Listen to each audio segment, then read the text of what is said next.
Kaixo artista, kaixo hezitzaileok irakasleok. Gaur Pokemon proiektuari begira, lehen hezkuntzako lehenengo mailan gamifikazioa oinarri egindako proiektuari begira, Pokemon kartak, Pokemon gimnasioak eta Indigo Liga txapelketara lortzeko dominak, naiz Pokédexean fitxa batean umeek betetzeko erabili behar dituzten Pokemonen ezaugarriak ikusiko dituz. Alde batetik, kartak artxibo batean ditut. Nik ja sortu ditut.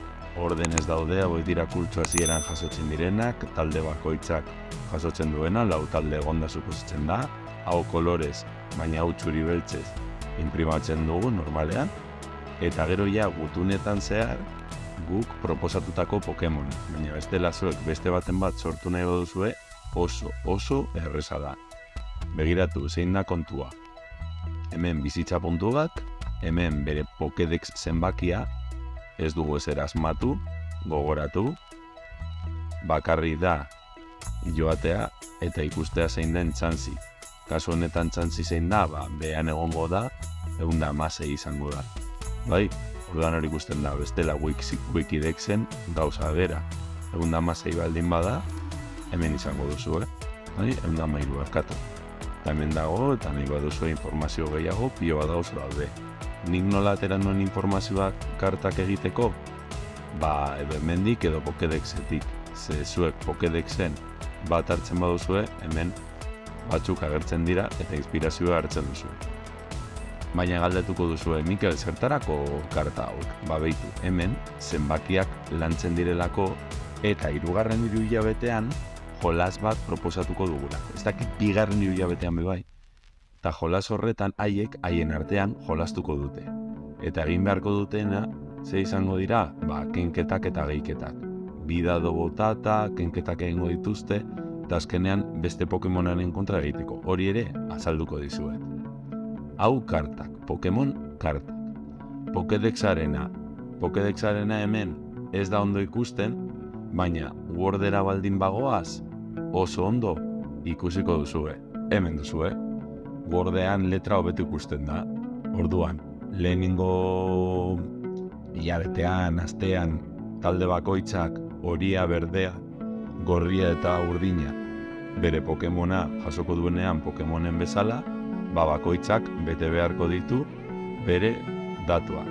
Nik hauek berez Pokédexetik hartu nituen. Agian nonbaiten idatzi behar ditut, baten bat ez duzuelako gogoratuko.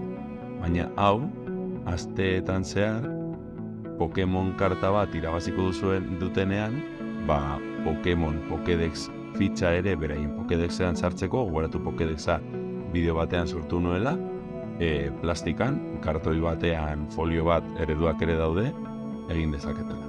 Eta azkenik, gimnasioko domina.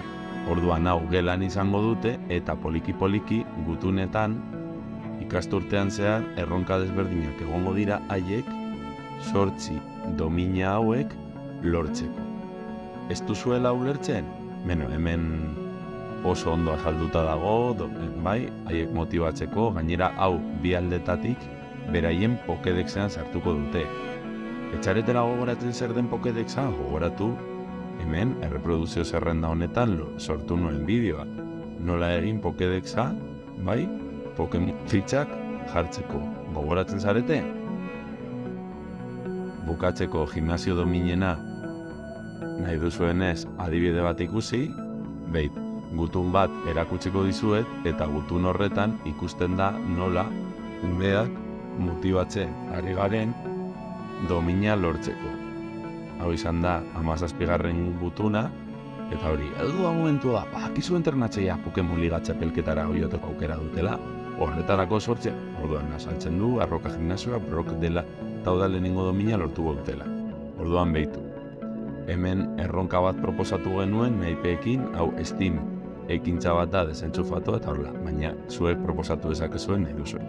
Beste gutuna adibide bat, hau urrian zehar da, astearen hasieran Caterpie lortzeko erronka batzuk proposatzen ditu, gogoratu gero hurrengo astean Caterpie karta eta Pokédexeko fitxa haiek betetzeko non Caterpillarren ezaugarriak agertzen diren. Baina zer egin behar dute, hitz batzuk silabaka osatu, gehiketa batzuk eskuekin ebatzi, ingurunearen erlazionatutako gai bat, osasuna kasu honetan, eta gero erronka bat urtebetetzeekin niredet.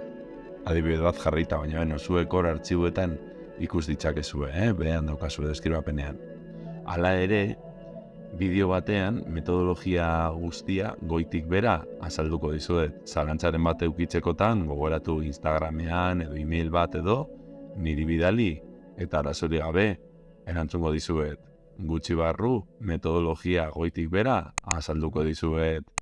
Beste bat arte plazera handia lehenengo mailan Pokemon proiektua interesatuta,